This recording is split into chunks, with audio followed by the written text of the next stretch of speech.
Hello నమస్తే, welcome back to my channel. ముందుగా నా పేరు భార్గవి. సో మీరు కనుక నా ఛానల్ని ఫస్ట్ టైం చూస్తున్నట్లయితే నా ఛానల్ని సబ్స్క్రైబ్ చేసుకోండి. సో ఈరోజు రెసిపీ మష్రూమ్ కర్రీ, అదే అండి పుట్టగొడుగులతో కూర. సో మీలో ఎంతమందికి ఈ మష్రూమ్ కర్రీ అంటే ఇష్టం నాతో కామెంట్ సెక్షన్లో షేర్ చేసుకోండి.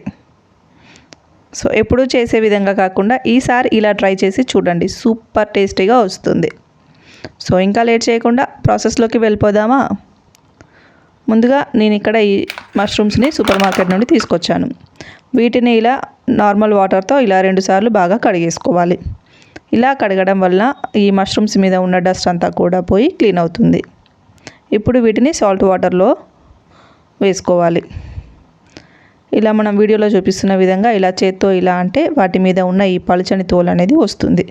సో అన్నింటినీ కూడా ఇలా వాటి మీద ఉన్న తోలంతా తీసేసుకొని ఇంకొక గిన్నెలోకి వేసుకోవాలి. ఆ గిన్నెలో కూడా మనం వాటర్ వేసుకొని కొద్దిగా సాల్ట్ యాడ్ చేసుకోవాలి. ఇలా మష్రూమ్స్ని సాల్ట్ వాటర్లో వేయడం వలన మష్రూమ్స్ అనేవి తొందరగా నల్లగా అవ్వకుండా ఉంటాయి. సో వీటిని మనకు నచ్చిన విధంగా ఇలా చిన్న చిన్న ముక్కలుగా కట్ చేసుకోవాలి.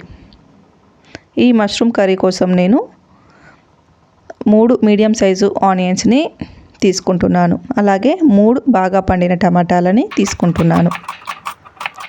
వీటిని ఇలా ఫైన్గా చాప్ చేసుకోవాలి. ఇప్పుడు స్టవ్ ఆన్ చేసి స్టవ్ మీద కడాయి పెట్టుకోవాలి. కడాయి వేడైన తర్వాత ఒక 2 స్పూన్ల ఆయిల్ని యాడ్ చేస్తున్నాను. ఈ కర్రీకి కాస్త ఆయిల్ ఎక్కువగా ఉంటేనే బాగుంటుంది. ఆయిల్ వేడైన తర్వాత 1 స్పూన్ కచ్చా పచ్చాగా మిక్సీ పట్టుకున్న గరం మసాలా దినుసులని యాడ్ చేస్తున్నాను. మీరు వీటికి బదులుగా రా మసాలానే యాడ్ చేసుకోండి.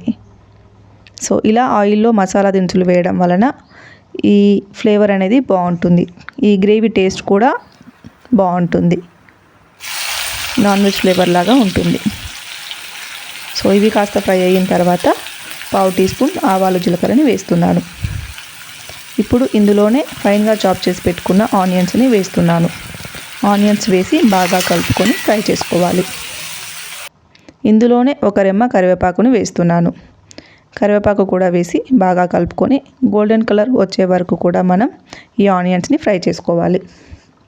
ఇప్పుడు ఇందులో 1/2 టీ స్పూన్ పసుపుని యాడ్ చేస్తున్నాను. అలాగే 1 పెద్ద స్పూన్ అల్లం వెల్లుల్లి పేస్ట్ని యాడ్ చేస్తున్నాను. వీటిని బాగా కలుపుకొని ఒక 2 నిమిషాలు ఫ్రై చేసుకోవాలి. ఇప్పుడు ఇందులో మన మష్రూమ్ ముక్కల్ని యాడ్ చేస్తున్నాను. మష్రూమ్ ముక్కల్ని వేసుకొని బాగా కలుపుకోవాలి. బాగా కలుపుకొని మూత పెట్టేసుకొని మగ్గించుకోవాలి. మష్రూమ్స్ వేయగానే మనకు మష్రూమ్స్లో ఉన్న వాటర్ అనేది బయటికి వస్తుంది. సో మనం ఎప్పుడైనా కూడా ఈ వాటర్ అంతా కూడా ఎగిరిపోయే వరకు కూడా మధ్య మధ్యలో కలుపుతూ బాగా ఫ్రై చేసుకోవాలి. ఆయిల్ అనేది రిలీజ్ అవుతుంది. ఇప్పుడు మనం ఇందులోకి కావాల్సిన స్పైసెస్ని యాడ్ చేసుకుందాం. నేను ఇక్కడ కొంచెం స్పైసీగానే ఒక 3 స్పూన్ల కారాన్ని యాడ్ చేస్తున్నాను. మీరు మీ టేస్ట్కి తగ్గట్టుగా కారాన్ని యాడ్ చేసుకోండి. అలాగే ఒక 2 స్పూన్ల ధనియా పౌడర్ని యాడ్ చేస్తున్నాను. అలాగే 1.5 స్పూన్ సాల్ట్ని వేస్తున్నాను. వీటన్నిటిని వేసి బాగా కలుపుకొని ఫ్రై చేసుకోవాలి. ఈ మసాలాలు అనేవి ఫ్రై అయిన తర్వాత వీటిలో ఉండే ఆయిల్ అనేది రిలీజ్ అవుతుంది. ఇప్పుడు ఇందులో ముందుగానే కట్ చేసి పెట్టుకున్న టమాటా ముక్కల్ని వేస్తున్నాను. ఈ టమాటా ముక్కలు వేసి బాగా కలుపుకొని ఫ్రై చేసుకోవాలి. మూత పెట్టుకొని మగ్గించుకోవాలి. సుమారుగా 3-4 నిమిషాల తర్వాత మూత తీసేసి బాగా కలుపుకోవాలి. ఈ టమాటా ముక్కలు కాస్త మెత్తబడ్డాయి కదా. ఇప్పుడు ఇందులో మనం గ్రేవీ కోసం వాటర్ని యాడ్ చేస్తున్నాను. ఒక చిన్న గ్లాస్ వాటర్ని యాడ్ చేసి బాగా కలిపేసుకొని మూత పెట్టుకొని మగ్గించుకోవాలి. 5 నిమిషాల తర్వాత మూత తీసేస్తే మనకి గ్రేవీ అనేది కాస్త చిక్కబడింది.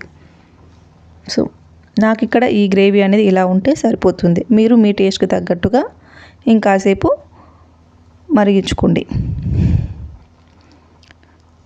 సో ఈ స్టేజ్లో నేను 1 స్పూన్ గరం మసాలా పౌడర్ని యాడ్ చేస్తున్నాను.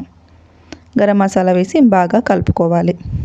ఇప్పుడు ఇందులోనే ఫైనల్గా కొత్తిమీరని యాడ్ చేస్తున్నాను. సో ఎంతో టేస్టీ అయిన మన మష్రూమ్ గ్రేవీ అనేది రెడీ అయిపోయింది.